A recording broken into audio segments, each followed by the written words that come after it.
जय हिंद दोस्तों, स्वागत है आप सभी को इस वीडियो में, जिसमें आज मैं कक्षा 10th फिजिक्स गोलीय दर्पण से संबंधित महत्वपूर्ण तथ्य के बारे में जानेंगे।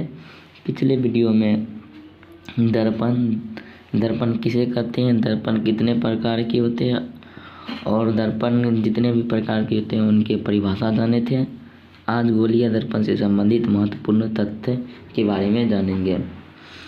अगर आप लोग मैथ नहीं पढ़े हैं वास्तविक संख्या, तो उसका अलग प्ले लिस्ट बनाया हुआ है, आप प्ले लिस्ट में जाकर देख सकते हैं। आइए जानते हैं कि गोलीय दर्पण से संबंधित महत्वपूर्ण तथ्य क्या है। सबसे पहले आता है वक्रता केंद्र। जिसे ये गोलीय दर्पण है, इसके केंद्र को ही वक्रता केंद्र कहा जाता है। इसे सीधे निरूपित किया जाता है। तो गोलीय दर्पण जिस खोखले गोले का भाग होता है उसे वक्रता केंद्र कहा जाता है। जिसे ये गोलीय दर्पण है, इस खोखले गोले के केंद्र को ही वक्रता केंद्र कहा जाता है। इसे सीधे निरूपित किया जाता है। आपको पिछले वीडियो में ये भी बताए थे कि गोलीय दर्पण दो प्रकार के होते हैं, उत्तल दर्पण और अवतल दर्पण। उत्तल दर्पण जिसका परावर्तक सतह उभरा हो अर्थात बाहर की ओर, वह उत्तल दर्पण होता है। जैसे यहाँ इसका परावर्तक सतह बाहर की ओर है और पॉलिश सतह अंदर की ओर है, तो इसलिए ये उत्तल दर्पण है। और अवतल दर्पण के बारे में बताए थे कि वैसा दर्पण जिसका परावर्तक सतह धंसा हो अर्थात अंदर की ओर, अवतल दर्पण। तो उत्तल दर्पण का वक्रता केंद्र काल्पनिक होता है और अवतल दर्पण का वक्रता केंद्र वास्तविक होता है। अब समझते हैं वक्रता त्रिज्या। वक्रता त्रिज्या गोलीय दर्पण जिस खोखले गोले का भाग होता है उस गोले की त्रिज्या को ही वक्रता त्रिज्या कहा जाता है। गोलीय दर्पण जिस खोखले गोले का भाग कहते हैं, गोलीय दर्पण जिस खोखले गोले का भाग होता है उस गोले की त्रिज्या को ही वक्रता त्रिज्या कहते हैं। जैसे ये कोई दर्पण है, इसे पूरा कर लेते हैं। यह कोई गोलीय दर्पण है, इसका पहला सतह अंदर की ओर रंजित है अर्थात इसका अंदर की सतह रंजित है और बाहर की सतह उभरा है अर्थात बिना पॉलिश को किया हुआ है, तो इसलिए यह अवतल दर्पण है।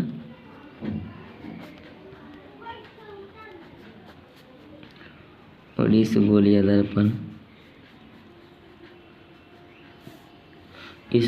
दर्पण की बाहर की सतह रंजित है अर्थात पॉलिश सतह, तो बाहर अंदर की सतह परावर्तक सतह है, इसलिए यह अवतल दर्पण है।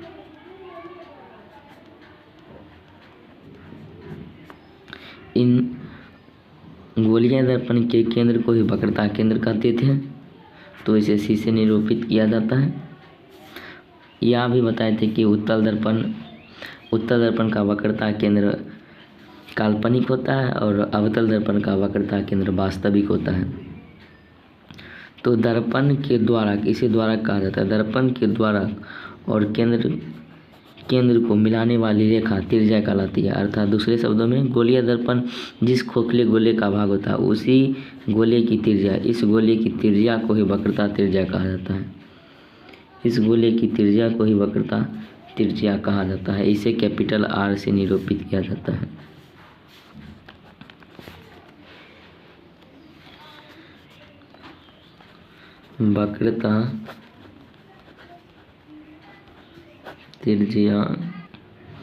वक्रता त्रिज्या को कैपिटल R से निरूपित किया जाता है। जो बिंदु पर यहाँ पर जो वक्रता त्रिज्या मिली है इसे P से निरूपित किया जाता है। इसे ध्रुव कहा जाता है। तो गोलीय दर्पण के मध्य बिंदु को ध्रुव कहा जाता है। यहाँ पर ये मध्य बिंदु है, यहाँ पर भी मध्य बिंदु है, तो गोलीय दर्पण के मध्य बिंदु को ध्रुव कहा जाता है, जिसे इंग्लिश में पोल कहते हैं।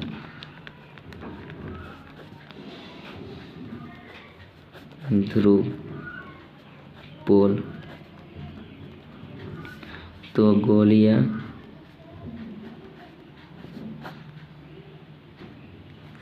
गोलीय दर्पण के मध्य बिंदु को ध्रुव कहते हैं। जैसे इसका अंदर की सतह पेंट किया है अर्थात पॉलिश सतह है, तो ये हुआ उत्तल दर्पण।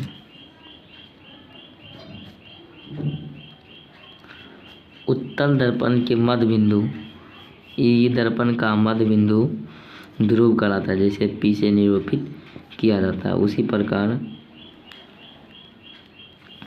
अवतल दर्पण का बाहरी सतह पेंट किया जाता है, तो इसके मध्य बिंदु को पोल कहा जाता है, या हुआ अवतल दर्पण।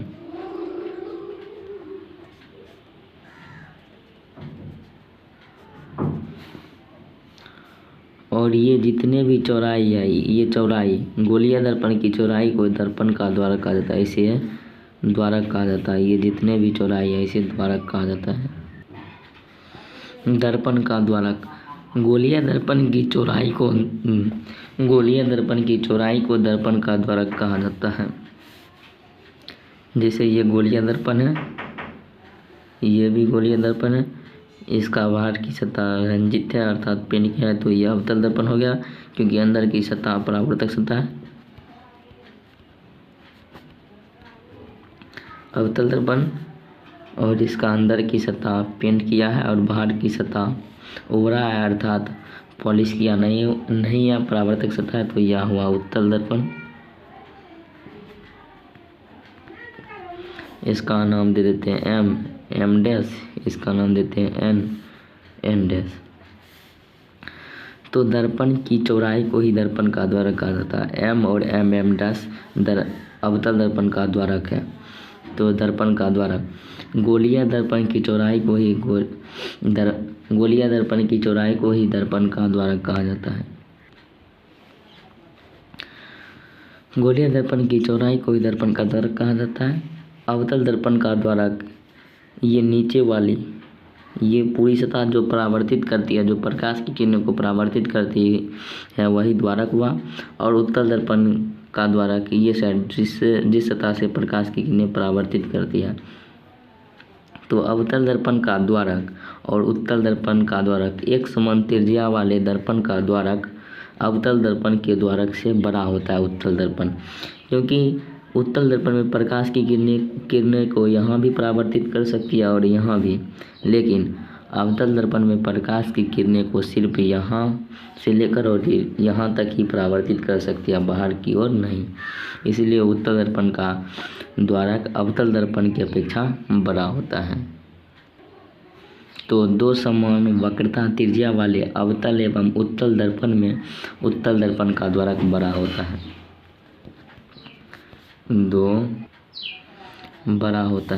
दो समान वक्रता त्रिज्या वाले अवतल एवं उत्तल दर्पण में उत्तल दर्पण का द्वारक बड़ा होता है।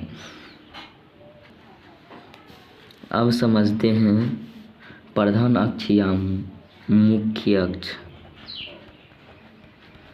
प्रधान अक्ष या मुख्य अक्ष। प्रधान अक्ष को ही मुख्य अक्ष कहा जाता है, मुख्य अक्ष को ही प्रधान अक्ष कहा जाता है। तो प्रधान और मुख्य अक्ष क्या होता है? जैसे यह कोई गोलीय दर्पण है, ये गोलीय दर्पण का केंद्र है जिसे सी से निरूपित किया जाता है, और ये दर्पण का ध्रुव, दर्पण के द्वारा के मध्य बिंदु को ध्रुव कहा जाता है, इसे P से निरूपित किया जाता है।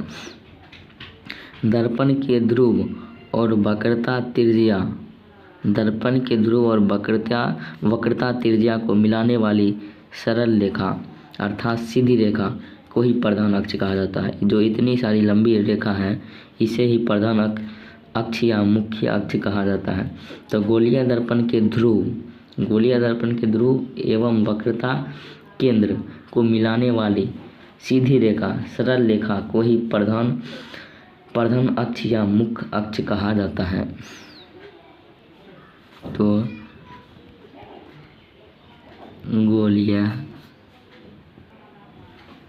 गोलीय दर्पण के ध्रुव एवं वक्रता केंद्र को मिलाने वाली सरल रेखा अर्थात सीधी रेखा को ही प्रधान अक्ष कहा जाता है। ये पूरी लंबी रेखा को प्रधान अक्ष कहा जाता है। प्रधान अक्ष। अब समझते हैं focus. Focus FOCUS focus. Focus जैसे ये गोलीय दर्पण है, मान लेते हैं कि इसका बाहर की सतह पॉलिश सतह है और अंदर की सतह तो अवतल दर्पण है। फोकस ये गोलीय दर्पण है। गोलीय दर्पण के प्रधान अक्ष जैसे ये प्रधान अक्ष है के समांतर, गोलीय दर्पण की प्रधान अक्ष के समांतर आने वाली प्रकाश की किरणें, समांतर मतलब इससे कभी नहीं काटेगी, इसके समांतर रहेगी। समांतर गोलीय दर्पण के प्रधान अक्ष के समांतर आने वाली प्रकाश की किरणें दर्पण से परावर्तन के बाद, ये दर्पण है, इससे परावर्तन के बाद गोलीय दर्पण के जिस बिंदु पर मिलती है, जैसे यह इस बिंदु पर मिलती है तो यही फोकस हुआ। तो लिखेंगे फोकस कहते हैं गोलीय दर्पण के प्रधान अक्ष के समांतर आने वाली प्रकाश की किरणें दर्पण से परावर्तन के बाद प्रधान अक्ष के जिस बिंदु पर मिलती है या जिस बिंदु से आती हुई मालूम प्रतीत होती है उस बिंदु को फोकस कहते हैं। आइए इसे समझते हैं।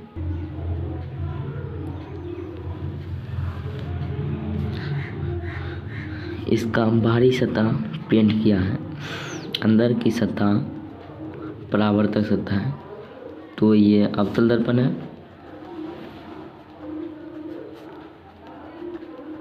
अवतल दर्पण यह अवतल दर्पण का केंद्र है जिसे वक्रता केंद्र अर्थात C से निरूपित किया जाता है। इसके मध्य बिंदु को ध्रुव कहा जाता है जिसे P से, और इसे नाम देते हैं M और M'। ये दर्पण का द्वारा क्या, तो ये प्रधान अक्ष हुआ। अब फोकस किसे कहते हैं, दर्पण के प्रधान अक्ष के समांतर, जैसे इसका समांतर ये प्रकाश की किरणें हैं, ये प्रकाश की किरणें, ये और ये प्रधान अक्ष के समांतर आती हुई प्रकाश की किरणें दर्पण से परावर्तन, जैसे दर्पण में टकराई और इसके परावर्तन के बाद यहाँ से गुजरेगी और ये भी प्रकाश की किरणें यहाँ से गुजरेगी और ये भी यहाँ से गुजरेगी और यहाँ से, तो यहाँ परावर्तन हुआ है प्रकाश की किरणें का। तो प्रधान अक्ष के जिस बिंदु पर मिलती है तो इस बिंदु पर मिला है, इस बिंदु को ही फोकस कहा जाता है। F, इसे F से सूचित किया जाता है क्योंकि फोकस है F से शुरू होता है, पहला लेटर F है तो इसे F से सूचित किया जाता है। तो प्रधान अक्ष के समांतर आने वाली प्रकाश की किरणें दर्पण से परावर्तन के बाद प्रधान अक्ष के जिस बिंदु पर मिलती है या मिलती हुई मालूम प्रतीत होती है उस बिंदु को फोकस कहते हैं। जैसे यहाँ पर मिली है उसी प्रकार समझते हैं उत्तल दर्पण में।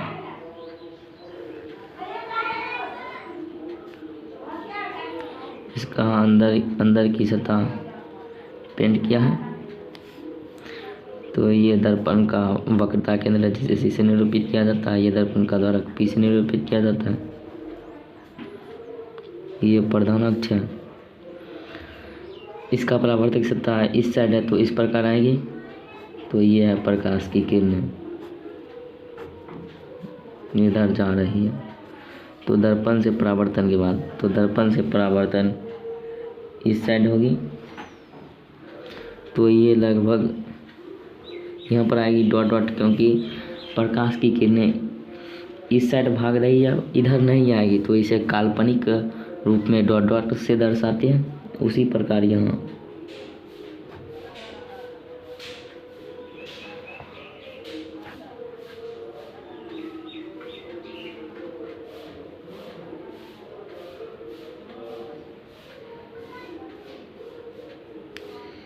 तो इस बिंदु पर मिलती हुई प्रतीत होती है, मिली नहीं, मिलती हुई प्रतीत होती है, इसलिए इस बिंदु को फोकस कहा जाता है। F, इसे एन डैश नाम दे दिया। तो हम उम्मीद करते हैं कि आप फोकस समझ गए होंगे। ध्रुव और फोकस बिंदु के बीच की दूरी को फोकस दूरी कहा जाता है। इसे स्मॉल एफ से निरूपित किया जाता है। ध्रुव और फोकस बिंदु के बीच की दूरी को फोकस दूरी कहा जाता है। इसे स्मॉल एफ से सूचित किया जाता है। अब समझते हैं फोकस दूरी। फोकस दूरी को ही फोकसांतर भी कहा जाता है।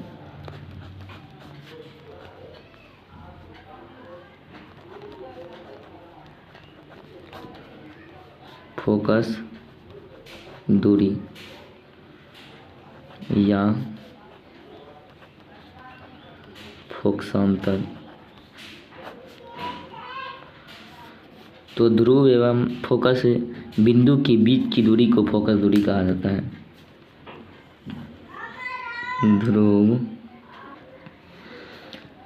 ध्रुव P और फोकस बिंदु F के बीच की दूरी को फोकस दूरी कहा जाता है। जैसे यहाँ पर ध्रुव है और ये फोकस बिंदु है, इसके ये बीच की दूरी को ही फोकस दूरी कहा जाता है। ये बीच वाली दूरी को ही फोकस दूरी कहा जाता है। इसे स्मॉल एफ से सूचित किया जाता है। इसे स्मॉल एफ से ये जो फोकस दूरी है बिंदु F और P के बीच की दूरी को फोकस दूरी और P और C के बीच की दूरी को त्रिज्या कहा जाता है, जिसे वक्रता त्रिज्या। तो अब समझते हैं कि वक्रता त्रिज्या एवं फोकस दूरी के बीच में क्या संबंध है। तो वक्रता त्रिज्या और फोकस बिंदु फोकस दूरी वक्रता त्रिज्या की आधी होती है, अर्थात जो F है फोकस दूरी स्मॉल एफ वक्रता त्रिज्या की आधी होती है। F बराबर r/2। तो अर्थात दूसरे शब्द में कह सकते हैं कि r जो है 2f के बराबर है।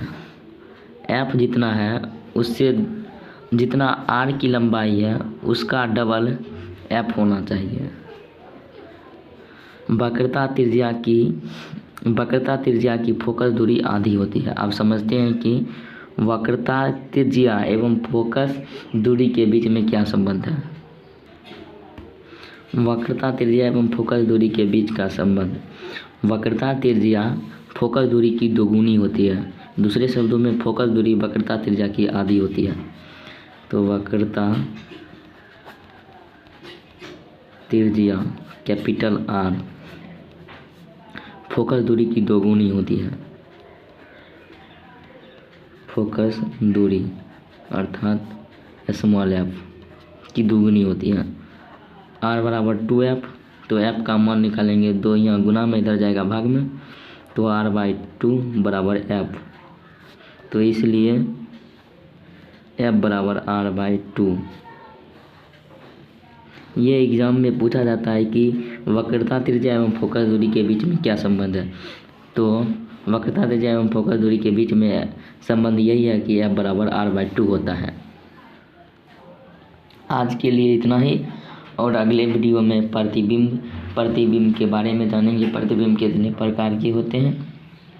आज के लिए इतना ही। Thank you for watching the video.